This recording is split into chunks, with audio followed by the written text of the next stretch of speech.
Hello to all my dear students, my name is Sumit Rana. बच्चों, आप सभी का आपके अपने YouTube channel SR Bihar BSc classes में बहुत बहुत स्वागत है। जैसा कि आप सभी लोग जानते हैं कि जितने भी हमारे बीएससी फर्स्ट ईयर के बच्चे हैं और फर्स्ट ईयर में जिनका पहला सेमेस्टर है और जो स्टार्ट हुआ है, आप सभी लोगों के लिए यहाँ पर ये वीडियोस और ये क्लासेस हम लेकर के आ रहे हैं जो कि बिल्कुल फ्री ऑफ कॉस्ट है।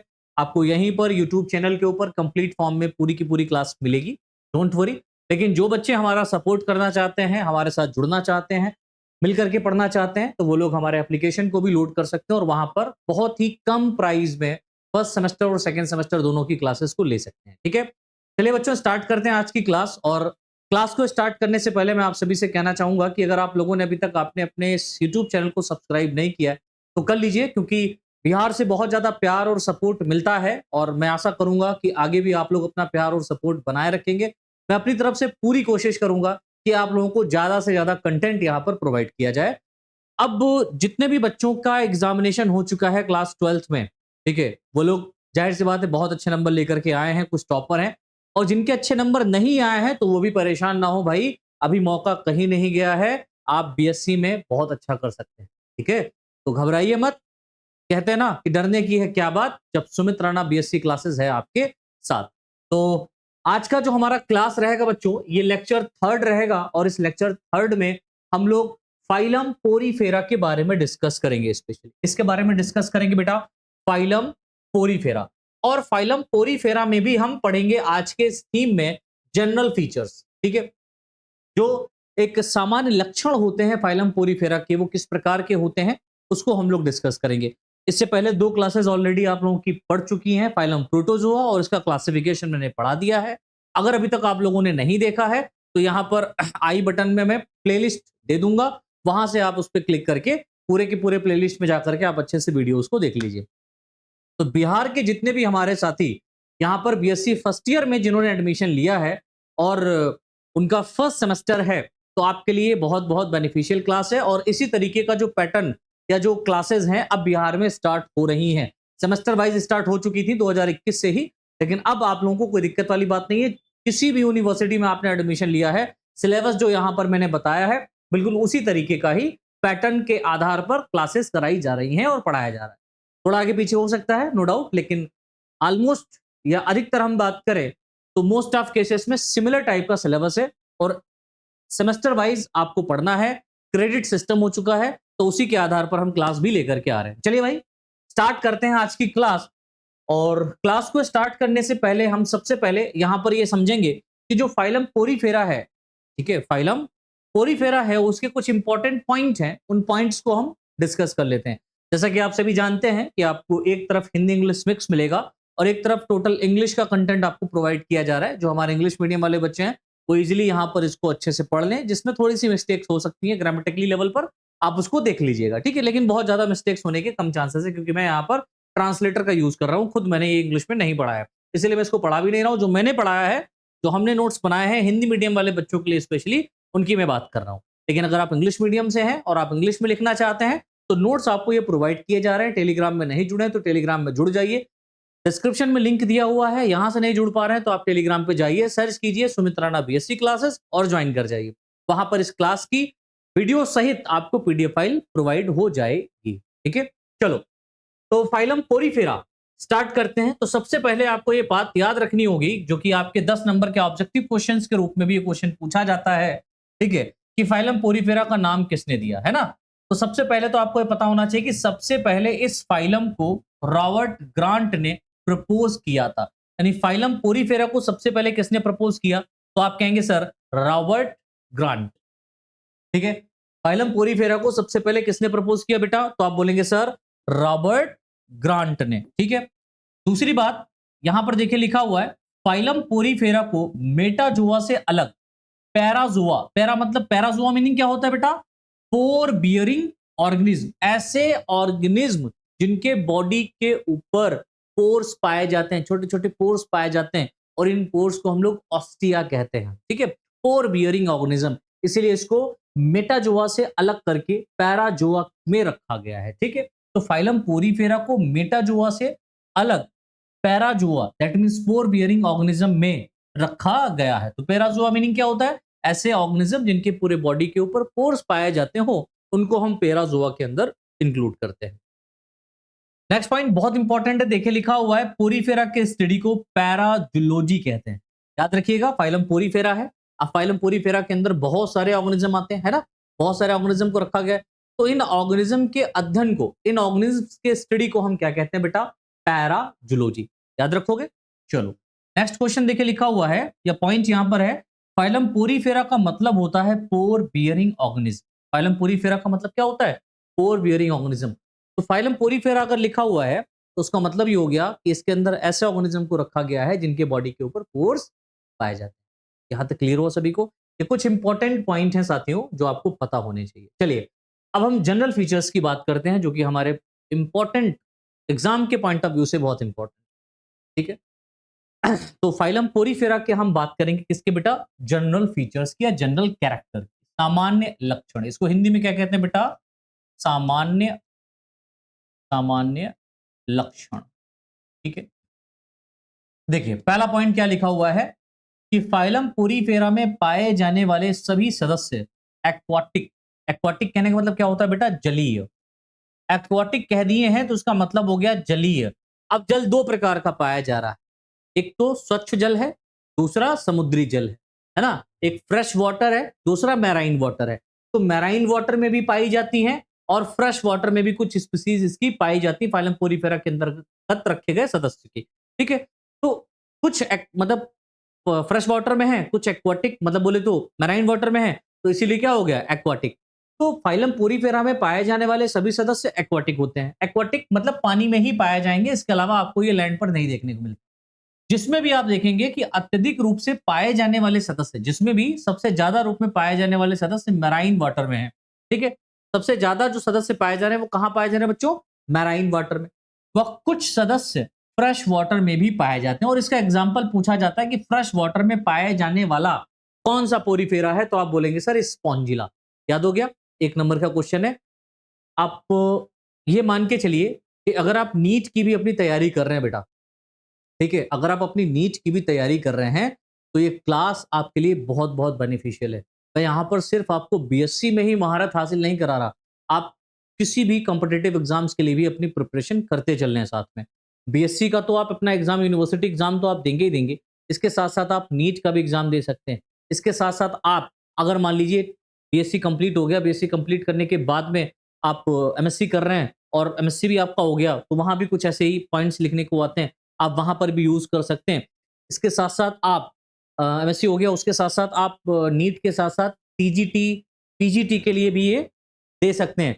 एलटी की वैकेंसीज आती हैं, उसमें भी आप इसको दे सकते हैं। नेट एग्जामिनेशन अगर आपको देना है तो उसमें भी आप अपनी तैयारी कर सकते हैं।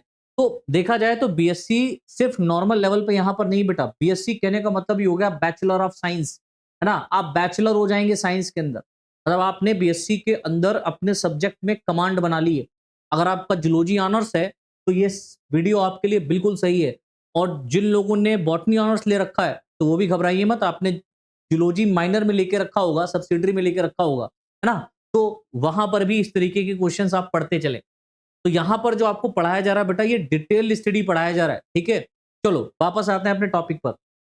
आप लोग लाइक जरूर कर दीजिएगा वीडियोस को और ज्यादा से ज्यादा बच्चों शेयर कर दीजिएगा। हम मेहनत कर रहे हैं आपके लिए, आपका कुछ नहीं जाता है, बस शेयर करना है, लाइक करना है और टेलीग्राम ग्रुप में जुड़ जाना है। बहुत सारा कंटेंट आपको इसी प्लेटफॉर्म के ऊपर मिलने वाला है।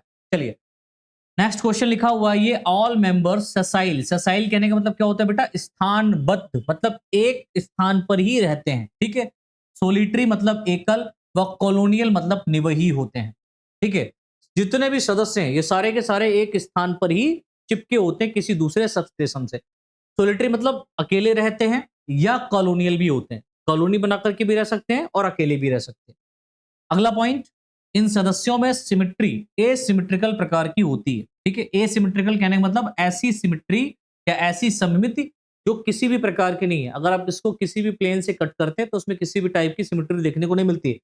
लेकिन अपवाद स्वरूप आप याद रखिएगा, ल्यूकोसोलिनिया में रेडियल सिमिट्री दैट मींस अरीय सममिति पाई जाती है।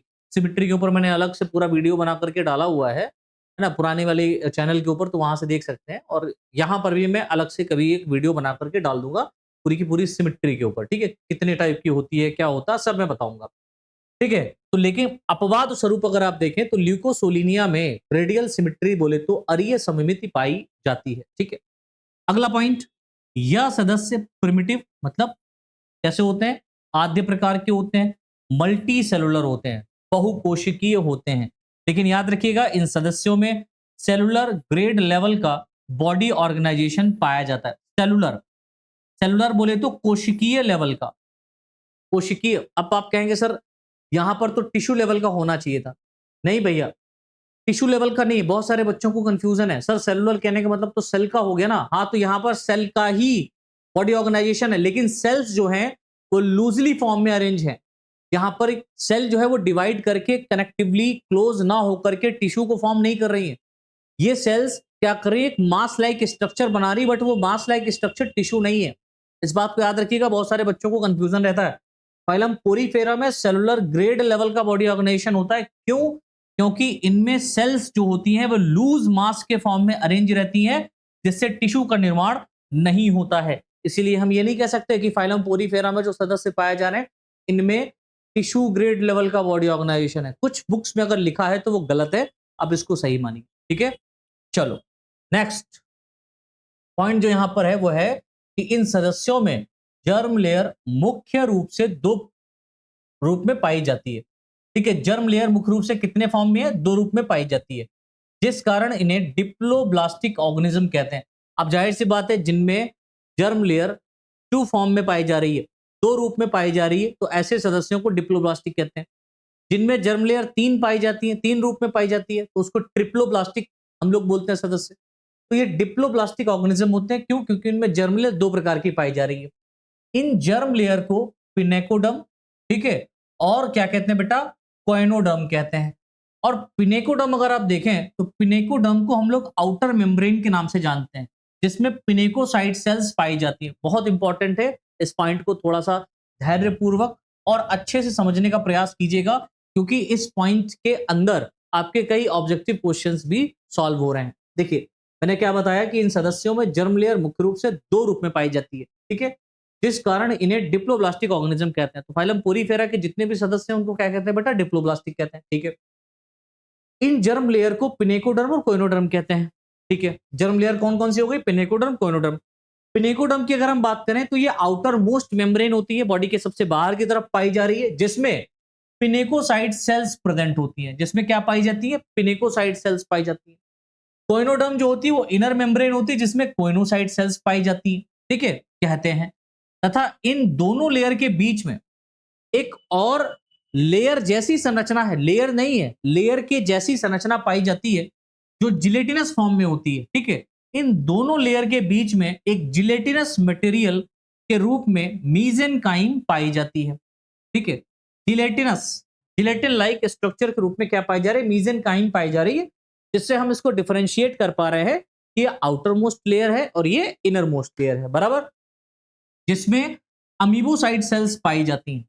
जिसमें क्या पाई जाती है बेटा, अमीबोसाइट सेल्स पाई जाती हैं, जो कई प्रकार की होती हैं। अमीबोसाइट सेल्स मतलब अमीबा के आकार की कोशिकाएं पाई जा रही हैं, जो कई प्रकार की होती हैं। जैसे यहां पर आर्कियोसाइट सेल्स हो गई, है ना, स्क्लेरोब्लास्ट सेल्स हो गई, कीजोसाइट सेल्स हो गई, क्रोमोसाइट सेल्स हो गई। ये डिफरेंट टाइप की सेल्स पाई जा रही हैं। अब क्रोमोसाइट सेल्स पाई जा रही है तो जाहिर सी बात है इनका कलर भी डिफरेंट डिफरेंट हो सकता है। तो फाइलम पोरीफेरा में पाए जाने वाले जो सदस्य है ना, ये कलरफुल होते हैं। और कलरफुल क्यों होते हैं, क्योंकि इनमें क्रोमोसाइट सेल पाई जा रही है, क्रोमोसाइट सेल्स पाई जा रही है, जो कि कलर को डिफरेंशिएट करता है। आगे जब क्लासिफिकेशन पढ़ाऊंगा तो वहां पर डिफरेंट टाइप के एग्जांपल्स आएंगे, तो उनको भी मैं यहाँ पर लेके आऊंगा डायग्रामेटिक ढंग से, ठीक है। गूगल से निकाल के आप लोगों को दिखाऊंगा तो आप देख पाएंगे कि हाँ भाई इस तरीके के भी पोरीफेरेंस होते हैं। नेक्स्ट पॉइंट देखिए बच्चों, लिखा हुआ है जो कोइनोसाइट सेल है या जो कॉलर सेल है, इसको मुख्य रूप से स्पॉन्जोसील कैविटी या पैरागैस्ट्रिक कैविटी को कवर रखती है, ठीक है। तो कोइनोसाइट सेल या कॉलर सेल मुख्य रूप से स्पॉन्जोसील कैविटी या पैरागैस्ट्रिक कैविटी को कवर्ड रखती है। याद रखिएगा कौन सी बेटा, कोइनोसाइट सेल्स। इन सदस्यों में कैनाल सिस्टम पाया जाता है। कौन सा सिस्टम पाया जा रहा है बेटा, कैनाल सिस्टम पाया जाता है, जो न्यूट्रिशन और रेस्पिरेशन व एक्सक्रीशन में सहायता करता है। तो इनके बॉडी के अंदर कैनाल सिस्टम पाया जा रहा है और ये कैनाल सिस्टम क्या करता है बेटा, न्यूट्रिशन में, इसके रेस्पिरेशन में और इसके एक्सक्रीशन में क्या करता है, सहायता करता है। अब देखिए ये जो कैनाल सिस्टम है ये अलग अलग प्रकार का होता है, तो इनमें कैनाल सिस्टम अलग अलग प्रकार का होता है, मतलब अलग अलग सदस्यों में अलग अलग प्रकार का कैनाल सिस्टम देखने को मिलता है स्पेशली। ठीक है, जैसे हम बात करते हैं ascon type canal system, leucon type canal system, rhagon type canal system, ठीक है, जो कि इसकी बॉडी में ट्रांसपोर्ट सिस्टम को बनाता है, जो कि फाइलम पोरीफेरा के सदस्यों की बॉडी के अंदर एक ट्रांसपोर्ट सिस्टम को क्या करता है बेटा, बनाता है। इसमें कुछ सदस्य हमको पढ़ना है, वो हम आगे डिस्कस करेंगे। नेक्स्ट पॉइंट देखिए लिखा हुआ है, इन सदस्यों की बॉडी पर मेनी पोर्स प्रेजेंट होते हैं, बहुत सारे पोर्स पाए जाते हैं, है ना, कई सारे पोर्स पाए जाते हैं जिन्हें ऑस्टिया कहते हैं। जैसे यहां पर आप देख रहे हैं, ये तो इसकी बॉडी हो गई, ये क्या हो गया बेटा इसका, ये तो येलो कलर की बैक साइड में बॉडी हो गई, और इस बॉडी के ऊपर देख रहे हो ये वाले पोर्स प्रेजेंट है। मैं थोड़ा सा कलर चेंज कर लेता हूं जिससे आपको अच्छे से दिखाई पड़ेगा। ये पोर्स देखो पाए जा रहे हैं, पाए जा रहे हैं ये पोर्स, ये जो पोर है ना, इन पोर्स को बेटा क्या कहते हैं, ऑस्टिया। क्या कहते हैं, ऑस्टिया कहते हैं, जिसमें वाटर स्पॉन्जोसील कैविटी में एंटर करता है। ठीक है, अब इस ऑस्टिया से देखो, इस ऑस्टिया से बाहर क्या है बेटा, वाटर है, बाहर वाटर है। ये वाटर क्या करेगा, इस स्पॉन्जोसील कैविटी से अंदर की तरफ एंटर किया और एंटर करके कहां गया, स्पॉन्जोसील कैविटी में। कहां गया, ये जो कैविटी है ये स्पॉन्जोसील कैविटी कहला रही है। ये कौन सी कैविटी कहला रही बेटा, ये वाली स्पॉन्जोसील कैविटी। वह एक ऑस्कुलम पोर के द्वारा यह वाटर वापस बाहर की ओर निकल जाता है। तो आप यहां पर देखें, ऑस्टिया के द्वारा क्या हो रहा है बेटा, ऑस्टिया के द्वारा यहां पर वाटर अंदर आ रहा है। ठीक है, और ऑस्टिया से वाटर अंदर आने के बाद स्पॉन्जोसील कैविटी में आता है। ठीक, और ये स्पॉन्जोसील कैविटी से होते हुए वाटर ऑस्कुलम की सहायता से, ये ऊपर एक पोर पाया जाता है ना, ऑस्कुलम जिसको कहते हैं, इस ऑस्कुलम की सहायता से ये पानी बॉडी के बाहर निकल जाता है। तो पानी कहां से आ रहा है, पानी आ रहा है बाहर से, कहां, स्पॉन्जोसील कैविटी में, किसके द्वारा, ऑस्टिया के द्वारा। पानी जा रहा है अंदर से कहां, बाहर, कहां बाहर, बॉडी के बाहर, बॉडी के बाहर जा रहा है, किसकी सहायता से, ऑस्कुलम के द्वारा। ठीक है, तो ये बात याद रखिएगा, थोड़ा सा कॉन्सेप्ट इस पे बनेगा, हम लोग आगे डिस्कस करेंगे।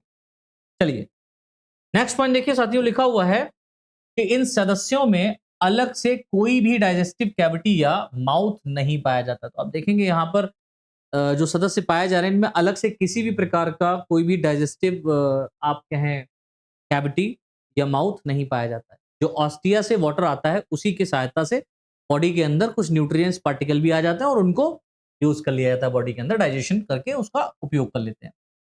इस फाइलम में पाए जाने वाले सदस्य अलग आकार के होते हैं, जैसे वाश शेप, मतलब गुलदस्ताकार, इसको गुलदस्ताकार आप लिखिएगा, है ना, वास्ट शेप, अर्न शेप मतलब कलशनुमा, है ना, अलग अलग प्रकार के आपको देखने को मिलेगा।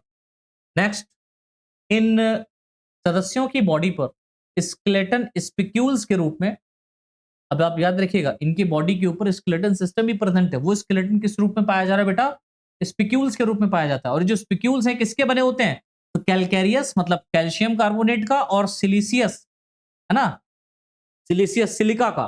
तो कैल्शियम कार्बोनेट और सिलिका का स्पिक्यूल्स बना हो सकता है। तो इन सदस्यों की बॉडी पर स्केलेटन स्पिक्यूल्स के रूप में पाए जाते हैं, स्पिक्यूल्स के रूप में पाए जाते हैं, जो कि कैलकैरियस या सिलिसियस टाइप हो सकता है या स्पॉन्जिन फाइबर के रूप में पाए जाते हैं। जो स्पिक्यूल्स होंगे तो कैलकैरियस होगा या कैसा होगा बेटा, सिलिसियस होगा या स्पॉन्जिन फाइबर का बना हो सकता है। तो अलग अलग सदस्यों में अलग अलग तरीके का हमको यहाँ पर स्पिक्यूल्स देखने को मिल सकता है। आगे देखिए लिखा हुआ है, स्पिक्यूल का निर्माण स्क्लेरोब्लास्ट सेल से होता है। तो स्पिक्यूल का जो निर्माण हो रहा है बेटा वो किससे हो रहा है, स्क्लेरोब्लास्ट सेल से हो रहा है, तथा स्पॉन्जिन फाइबर का जो निर्माण होता है वो स्पॉन्जियोब्लास्ट सेल से होता है। तो जो स्पिक्यूल्स बन रहे हैं, ठीक है, वो स्पिक्यूल्स जैसे कि हम बात करते हैं सिलिसियस स्पिक्यूल्स की या कैलकैरियस स्पिक्यूल्स की, तो स्क्लेरोब्लास्ट, है ना, या कैलकैरियोब्लास्ट से बना होता है। वहीं स्पॉन्जिन फाइबर की बात करें तो स्पॉन्जियोब्लास्ट से ये निर्मित होता है। ठीक, एक विशेष बात यहां पर लिखी हुई है कि क्लास डेमोस्पोंजिया, ठीक है, क्लास डेमोस्पोंजिया या क्लास डेमोस्पोंजी में स्केलेटन एब्सेंट होता है। इन सदस्यों में या इस क्लास के सदस्यों में स्केलेटन नहीं पाया जाता। ये अपवाद स्वरूप आपको याद रखना है। इन सदस्यों में फर्टिलाइजेशन इंटरनल प्रकार का होता है। भाई जो फर्टिलाइजेशन होगा वो कैसा होगा? इंटरनल, क्योंकि पानी जो है बॉडी के अंदर आ रहा है। तो कोई दूसरा एक मान लो सदस्य है, उसने गैमीट बनाए और वो गैमीट स्पर्म्स को बॉडी के बाहर निकाल देता है, ठीक है। अब बॉडी के बाहर स्पर्म पानी के अंदर जब रिलीज होता है तो पानी वो जाएगा किसी दूसरे स्पॉन्ज के बॉडी के अंदर, तो वहां पर एग बैठा हुआ है कहीं पर बॉडी में, तो उसको फ्यूज कर देगा। तो कैसा होता है? इंटरनल, बॉडी के अंदर जब गैमीट मिलते हैं, फ्यूज होते हैं, तो उसको इंटरनल फर्टिलाइजेशन कहते हैं। तो इन सदस्यों में फर्टिलाइजेशन इंटरनल प्रकार का होता है, ये बात भी आप याद रखिएगा। ये सभी सदस्य हर्माफ्रोडाइट, बोले तो उभयलिंगी होते हैं। उभयलिंगी कहने का मतलब क्या होता है बेटा? अर्थात इसमें सेक्स ऑर्गन एक ही सदस्य में पाए जाते हैं, चाहे मेल सेक्स की बात करें चाहे फीमेल सेक्स की बात करें, both sex organ present in one member. Sorry. Next point देखिए, लिखा हुआ साथियों कि इन सदस्यों में sexual reproduction gamete formation, that means sperm और एग के द्वारा होता है। इस बात को याद रखिएगा, सेक्सुअल रिप्रोडक्शन किसके द्वारा होता है? गैमीट फॉर्मेशन के द्वारा होता है, और जो गैमीट बनते हैं वो स्पर्म और एग के रूप में बनते हैं। नेक्स्ट, इन सदस्यों में एसेक्सुअल रिप्रोडक्शन बडिंग व फ्रेगमेंटेशन के द्वारा होता है। बहुत बहुत इंपॉर्टेंट है। इसमें जो एसेक्सुअल रिप्रोडक्शन होता है बेटा, वो बडिंग के द्वारा होता है और फ्रेगमेंटेशन के द्वारा होता है, विखंडन के द्वारा होता है। ये बात भी आप याद रखेंगे। इन सदस्यों के अंदर स्पॉन्जिला की अगर हम बात करें, स्पेशली इन सदस्यों के अंदर इंटरनल बड का भी निर्माण होता है। और याद रखना, इंटरनल बड किस में बनता है? तो आप कहेंगे सर स्पॉन्जिला में बनता है। और स्पॉन्जिला एक फ्रेश वाटर सदस्य है ना, पोरीफेरा है, याद रखिएगा। तो इन सदस्यों के अंदर स्पॉन्जिला की हम बात करें तो इंटरनल बड का भी निर्माण होता है, जिसे हम क्या कहते हैं बेटा? गैम्यूल कहते हैं। जिसे क्या कहा जाता है? गैम्यूल कहते हैं, जिसमें टोटीपोटेंट सेल्स या आर्कियोसाइट सेल्स पाई जाती हैं। अब आप कहेंगे सर ये जो टोटीपोटेंट सेल्स हैं, ये आर्कियोसाइट सेल्स हैं, इनका क्या काम होता है? तो याद रखिएगा, ये ऐसी सेल्स होती हैं जो स्पॉन्जेस में किसी भी प्रकार की सेल का निर्माण कर सकती हैं। मतलब बॉडी स्पॉन्जेस की डिफरेंट सेल से बनी है, लेकिन एक टोटीपोटेंट सेल्स ऐसी है जो जितनी भी डिफरेंट टाइप की सेल्स हैं, उन सभी प्रकार की सेल्स में वो कन्वर्ट हो सकती है, चेंज हो सकती है, अपने आकार को उसमें ढाल लेती है। तो ऐसी सेल्स जो डिफरेंट टाइप की सेल्स को बना ले। अरे यार ऐसे समझो, जैसे हमारे बॉडी के अंदर डिफरेंट टाइप की सेल्स हैं। भाई लीवर में देखा जाए तो हेक्सागोनल शेप की सेल्स पाई जा रही है ना। किडनी में देखा जाए तो छन्नी के जैसे आकार की सेल्स पाई जा रही है, जिनको नेफ्रॉन कहते हैं, है ना। हार्ट में कार्डियक सेल्स पाई जा रही हैं, ब्रेन में ब्रेन सेल्स पाई जा रही हैं, न्यूरॉन्स, है ना, नर्वस सिस्टम में नर्व सेल्स पाई जा रही हैं। समझ रहे हो? लीवर में हिपेटिक लोब्यूल पाया जा रहा है। तो टोटीपोटेंट सेल क्या है? ये टोटीपोटेंट सेल्स ऐसी होती हैं जो किसी भी टाइप की सेल्स को बना सकती है। अगर इस सेल्स को हमारे ब्रेन की तरह सेल्स को बनाना है, बना लेगी।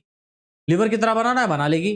किडनी की तरह बनाना है, बना लेगी। तो टोटीपोटेंट सेल्स कहने मतलब क्या होता है? आर्कियोसाइट सेल्स वो सेल्स होती हैं जो किसी भी प्रकार की सेल्स का निर्माण कर सकती हैं। और ये खूबी सिर्फ और सिर्फ फाइलम पोरीफेरा के सदस्यों में है, हमारे अंदर नहीं है। ऐसा मत करना कि उसकी सेल्स टोटीपोटेंट निकाल के अपने ब्रेन में डाल लो तो अब मेरा ब्रेन बहुत ज्यादा हो जाएगा, ऐसा नहीं है।